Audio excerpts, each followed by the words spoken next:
എല്ലാവിധ national international ബ്രാൻഡുകളുടെ spectacle ഫ്രെയിമുകളും ഒഫ്താൽമെറ്റ് ലെൻസുകളും പ്രമുഖ ബ്രാൻഡുകളുടെ കോൺടാക്ട് ലെൻസുകളും കൃത്യതയോടെ ഡിസ്പെൻസ് ചെയ്യുന്നു. കാഴ്ചയുടെ പൊരുളറിഞ്ഞ പാരമ്പര്യം. കുന്നിക്കൽ ഒപ്റ്റിക്കൽസ്, എരമല്ലൂർ.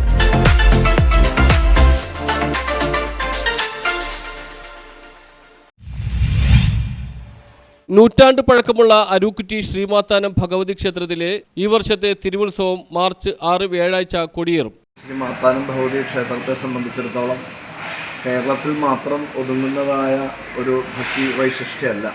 മറ്റ് സംസ്ഥാനങ്ങളിൽ നിന്ന്, പ്രത്യേകിച്ച് ദിണ്ടിഗൽ, തമിഴ്നാട്, കർണാടക പോലെയുള്ള സ്ഥലങ്ങളിൽ നിന്ന് പോലും നമ്മളിവിടെ അമ്മയെ ദർശിക്കാൻ വരുന്ന ഒരു രീതി പ്രത്യേകിച്ച് ഉത്സവകാലത്ത് ഉള്ളതാണ്. തന്നെയല്ല, അമ്മയെ അവരുടെ ജീവിത പങ്കാളിയാക്കിക്കൊണ്ട് തൊഴിലിനോട് ബന്ധപ്പെടുത്തിക്കൊണ്ടൊക്കെ പോകുന്ന ഒരു രീതി അവർ അവലംബിക്കുന്നത് അവരിവിടെ വന്നു കഴിയുമ്പോഴാണ് നമുക്കത് മനസ്സിലാവുന്നത്. തന്നെയല്ല, മറ്റ് ക്ഷേത്രങ്ങളെ അപേക്ഷിച്ച് നമ്മുടെ ക്ഷേത്രത്തിൽ വൈവിധ്യമാർന്ന കുറേ ചടങ്ങുകളുണ്ട്. ക്ഷേത്രത്തെ ഉത്സവത്തിന് മാത്രം ബാധിക്കുന്ന, ഉത്സവത്തിന് മാത്രം നടക്കുന്ന ചില വഴിപാടുകൾ, രോഗസംബന്ധമായ ശാന്തിക്കുള്ള വഴിപാടുകൾ, പ്രത്യേകിച്ച് ആസ്മ രോഗത്തിന് ശാന്തി നൽകുന്ന വരിവിളക്ക്, സ്ത്രീകളുടെ ഗർഭാശയ സംബന്ധമായ രോഗങ്ങൾക്ക് പരിഹാരം എന്ന രീതിയിൽ നീന്തൽ, അതുപോലെ തന്നെ ഉദരസംബന്ധമായ സോറിയാസിസ് പോലെയുള്ള പ്രശ്നങ്ങൾക്കൊക്കെ പരിഹാരമായിട്ട് മറ്റ് ഉദരസംബന്ധമായിട്ടുള്ള ലിവർ സിറോസിസ് പോലുള്ള രോഗങ്ങളൊക്കെ വന്ന് വയറ് വീർക്കുന്ന സന്ദർഭത്തിൽ ചെയ്യുന്നൊരു വഴിപാടാണ് ഉദരക്കല നിവേദ്യം. അത് ഈ ക്ഷേത്രത്തിൽ മാത്രമുള്ളതാണ്, പ്രത്യേകിച്ചത് ഉത്സവകാലത്താണ് നടത്താറുള്ളത്.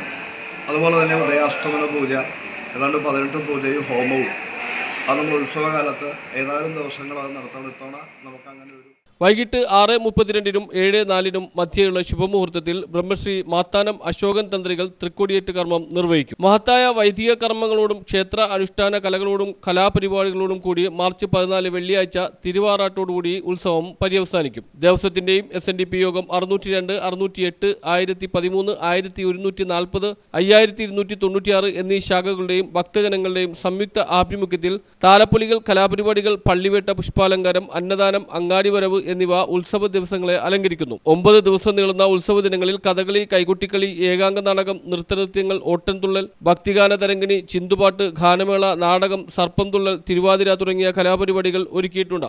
8ാം ദിവസം പള്ളിവേട്ട മഹോത്സവ ദിനത്തിൽ 4 മണിക്കുള്ള കാഴ്ചശ്രീബലിയിൽ കാഞ്ചി കാമകോടി പീഠം ആസ്ഥാന വിദ്വാൻമാരായ വൈക്കം ഷാജി, വൈക്കം സുമോദ് എന്നിവരുടെ നേതൃത്വത്തിൽ സ്പെഷ്യൽ നാദസ്വരം, തുടർന്ന് മേളപ്രമാണി ചന്ദ്രൂർ ദിനേശന്റെ നേതൃത്വത്തിൽ സ്പെഷ്യൽ പാണ്ടിമേളം എന്നിവ ഒരുക്കിയിട്ടുണ്ട്. മാർച്ച് 14-ന് തിരുവാറാട്ടോടുകൂടി ഉത്സവം സമാപിക്കും. ഉത്സവ സംബന്ധമായ പത്രസമ്മേളനത്തിൽ Devaswom president M. Muraleedharan, secretary Mukundan Ayithara, vice പ്രസിഡന്റുമാരായ K. സുജിത്, KG ധർമ്മജൻ, ഖജാൻജി KP ദിലീപ് കുമാർ എന്നിവർ സംബന്ധിച്ചു. പ്രസിദ്ധ ഗായകനാണ് നമ്മുടെ നാട്ടുകാരനായ വിവേകാനന്ദൻ പ്രധാന ഗായകനായി പങ്കെടുക്കുന്ന പാലാ ബീച്ചിൻ്റെ ഗാനമേള 9-ാം തീയതി നടക്കും. അന്ന് വേറെ ഒരു പരിപാടി ഞങ്ങൾ വെച്ചിട്ടില്ല. കാരണം ഗാനമേള നടത്തിയാൽ എന്താണ് നാട്ടിൽ നടക്കുന്നതെന്നൊക്കെ അറിയാവുന്നതുകൊണ്ട് തന്നെ വളരെ ശ്രദ്ധാപൂർവ്വം ഞങ്ങൾ ആ പരിപാടി വിജയിപ്പിക്കുന്നുള്ള നടപടികളും ദേവസ്വം ചെയ്തിട്ടുണ്ട്. പിന്നെ അത് 10 മണിക്ക് അവസാനിക്കുക, ഞാൻ നേരത്തെ പറഞ്ഞതുപോലെ തന്നെ 10 മണിക്ക് അവസാനിപ്പിക്കേണ്ടതുകൊണ്ട് ഞങ്ങൾ വളരെ ശ്രദ്ധയോടുകൂടിയാണ് ഗാനമേള സംഘടിപ്പിച്ചിട്ടുള്ളത്. പിന്നെ ഒരു പരിപാടി പ്രധാനമായിട്ടും 12-ാം തീയതി പത്തനാപുരം ഗാന്ധി ഭവൻ്റെ ഒരു കലാസമിതിയുണ്ട്. അവരുടെ ഒരു യാത്ര എന്ന നാടകമാണ് 12-ാം തീയതി നടക്കുന്നത്. പിന്നെ ക്ഷേത്രത്തിൽ നടക്കുന്ന എല്ലാ വർഷവും നടത്താറുള്ള പോലെ ആറാട്ട് ദിവസം ഒരു കഥകളി. പിന്നെ ന്യൂസ് ബ്യൂറോ, അരൂർ.